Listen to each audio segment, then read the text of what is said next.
Let's bring on our next guest, John Livesay, the pitch whisperer. He's going to tell us how to take what we do and become a pitch whisperer. John, welcome to the show. Thanks. I'm glad to be here. All right, my pleasure. All right, your background, you help salespeople become magnetic storytellers and with the ability to make irresistible offers to their ideal clients. How did you come up with this skill set, and then how is it that you run your business? And then we'll get into the things that you do for people. Sure. I had a very successful career at Condé Nast selling media across print, digital, and video, and was actually able to win Salesperson of the Year for the whole company. And the way I did that was becoming the best storyteller, because whoever tells the best story wins the sale.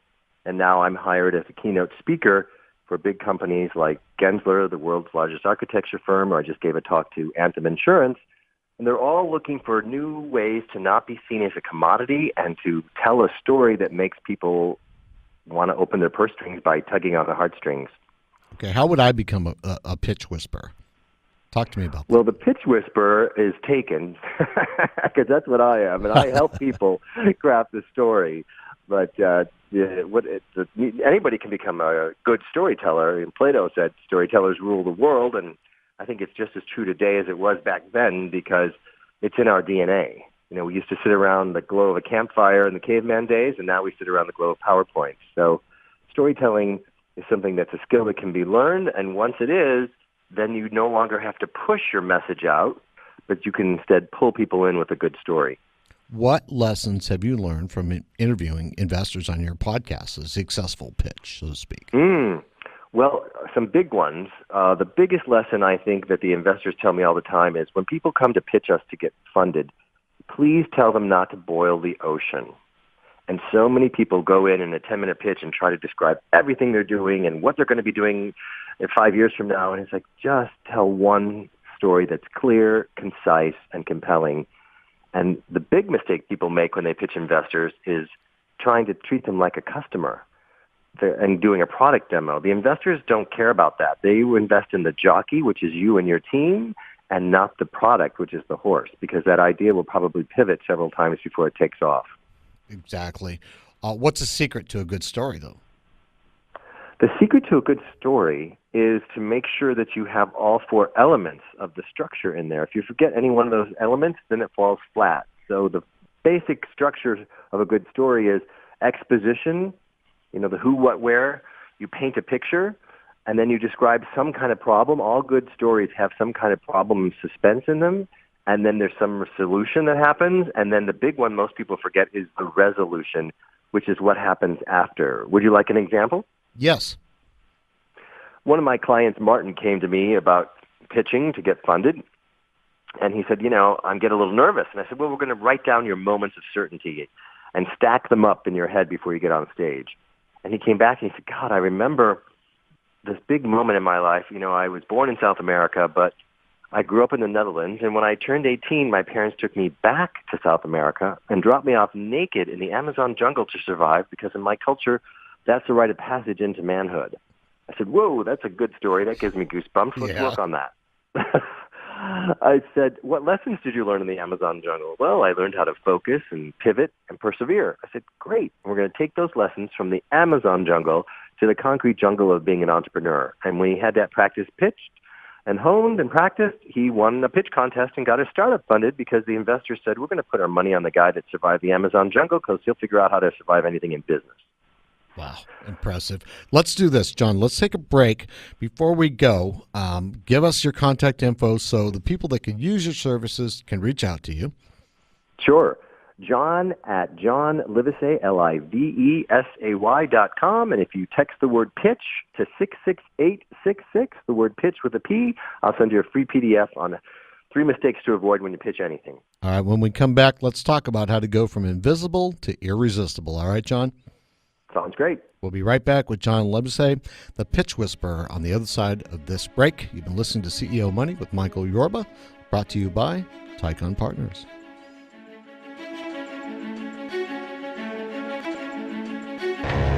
Welcome back to CEO Money. I'm Michael Yorba, your host. Thanks for joining us. All right, John Livesay, the Pitch Whisperer, is on the show with us. John, welcome back to the show. Thanks, Michael. All right, tell me, how do I get from invisible to irresistible? Well, it's a step on a ladder. It's very much like dating, right? You go from invisible, where you see somebody you're attracted to, they don't know you exist, and in the business world, they don't know you, they don't know your brand. And the next step up is insignificant, which in the dating world doesn't feel much better, but you have to at least get on the radar. And then you go to interesting, and in the dating world, maybe you say something that's clever or funny, and someone's like, oh, I'm interested to talk to you. I'm not going out with you yet. And the same thing in the business world, where they're like, oh, maybe you do have something that I would want to buy, but I'm not going to write a check yet. And then you move up to intriguing, and then you get to irresistible. And irresistible is when in the dating world, people are texting you all day long, can't stop thinking about you. And the same thing is true in the business world. When you have an irresistible offer, people feel like you have the right thing that I need right now, and I got to have this feeling. How do you get there, though? I mean, you described the levels, but you got to move from transition from 0 to 10. Well, it's, again, whoever tells the best story gets the sale and becomes irresistible. And the best way to do that is to describe a problem that you're solving better than anybody else out there. It's the difference between saying, oh, I think I'm going to take a vitamin to stay healthy. That's not really compelling or irresistible. But if you have a splitting headache, your offer of an Advil is irresistible. All right. You're talking about selling versus telling stories instead. Mm-hmm. Really, let's drill down onto that. Yeah. Well, most advertising, most selling is pushing your message out. Me. Look at me. Get my attention. Da-da-da-da-da, right? Or look at the numbers, and people start analyzing it. The new way is to tell a story, because if you tell a story, it's hopefully interesting and maybe even entertaining, and people are in the right side of their brain, which is where imagination and emotion lives. People buy emotionally, and they remember your stories, not your numbers. Okay, so you're what I'm getting from you is you need to reach out to the core emotion of whoever it is you're trying to reach. And that can be difficult, because if you're broadcasting to the masses, you don't know who they are. But if you're sitting in front of somebody, that's a little different story. You can get gestures, you can get tics, and you can get facial expressions. What do you do? Well, unless you're a big brand like, I don't know, chewing gum or something, you really should not be targeted. The riches are in the niches. So figure out who your ideal avatar is, target them. The better you can explain their problem, the better they assume you have the solution. All right. What about winning back clients that have come and have gone? This is people have called me not only the pitch whisperer, but like a cold case detective. A lot of clients, for one reason or another, whether the clients were stolen by a competitor or you made a mistake and you lose a big client that you love and pays you a lot of money, how do you win them back? Well, I can tell you it's not by numbers or research, but it's about restoring and rebuilding and repairing the relationship and owning responsibility. I've helped many clients get back a big client that they lost by owning the problem, if you caused it, and then making sure there's something in place. But most reason people leave is because they don't feel like you listen to them. Okay. I've got a situation with you. I'll give you a case in point. We've got a couple of minutes. We can talk about this. I've had a client. My wife died. I turned the show down. I said, you know what? I've got to take some break. They want to come back, but it's 2 years later, and prices of everything have gone up. They want to come back, but they want the old prices. What's the justification, the value there for saying, hey, look, it costs me more. Can you go with me on that? And it's a better product now. How do you relay that to somebody so that they get it? They emphasize with you, and they say, you know what, it was good last time. It's just a little more expensive this time. I've got to justify the value in it to engage. You know what I mean? A real life problem that people face every day. Well, how would you handle that? Well, first of all, I would. That's more of handling an objection about price, and price and time are the two biggest objections for anything. I don't have enough time. This isn't the right time, or I can't afford this, or your price is too high. So as you touched on it earlier, it's all about the perceived value. Right. And I always like to use the feel, felt, found strategy of handling an objection, where the person feels like, look, I understand that how you could feel that you would want the same price.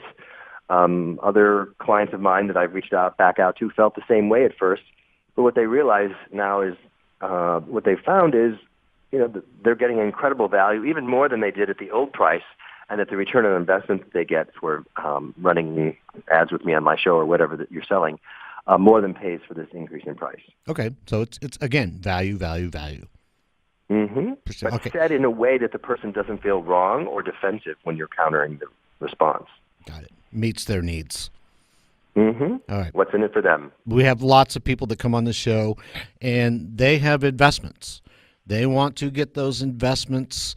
Let's say that they've got a company. They're looking to create value in the company so that people from the show or people individually will invest with them and get their pitch funded. What's the path to success that you have found works for you?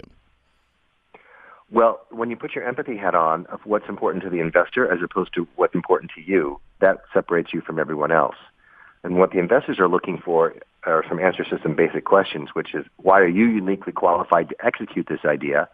And secondly, why is now the perfect time for this idea to take off? For example, Uber wouldn't work without most of us having smartphones, or the economy not being in the toilet in 2008, Airbnb would never work where people would change their behavior and open up their place to strangers to rent.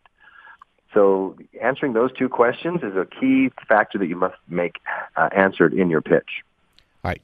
When people come to us, they're obviously making a pitch in an editorial way on the show, and we do have startups from time to time on the show. So there's got to be, let's boil it down to say 3 unspoken questions in a pitch you've got to deliver. What are they? Yeah. The first one is a gut thing, which is, do I trust you? And, that's a fight or flight response, right? In fact, the handshake came about to prove that you didn't have a weapon in your hand that was safe to continue the conversation. And so trust needs to be built with credibility. Sometimes a warm introduction helps, eye contact, and then it moves from the gut to the heart, which is, do I like you? And the best way to increase your likability factor is to show empathy for someone, putting yourself in their shoes. And then finally it moves from the heart to the head, and people are thinking to themselves, will this work for me? If I'm going to invest in your startup, how does that fit into the rest of my portfolio? And will I enjoy working with you? Those are all unspoken questions, but the order is gut, heart, head. And most people jump right in with the stats and the statistics, trying to convince somebody to trust and like them through numbers, and that never works if you do start there.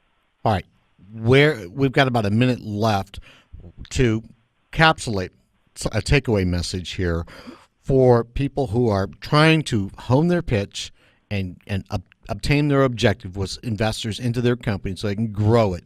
What's the big takeaway, haymaker punch, if you will, that you can leave us with? The big takeaway is whoever tells the best stories gets to tug at the heartstrings so the investors want to open their purse strings. So understand how to do that with empathy and efficiency. Is that what I'm getting? Yes, and storytelling. It's a whole skill that I teach people on how to be a great storyteller so that people remember your story and then want to know more. All right. Do you have any events coming up that we should let the audience know about, or any things that you want them to hone in on? I think having people listen to my podcast, The Successful Pitch, is a great way to keep in touch with me every week and hear what the investors are saying right out of their mouth, and then you can start to listen to who your audience is and what they're saying, because they tell me things that they will never tell founders. And contact information for you and your podcast? It's John Livesay, Livesay, or you can just Google The Pitch Whisperer, and I'll pop up all over the place. John, you've been a tremendous guest. Thank you so much for being on the show. Thanks for having me, Michael. All right, my pleasure. John Livesay, The Pitch Whisperer, John Livesay, JohnLivesay.com. On the other side of this break, we're going to come back with Keith Montgomery, principal of Cyber.io. You've been listening to CEO Money with Michael Yorba, and this segment brought to you by VitaminPatch.com. We'll be right back.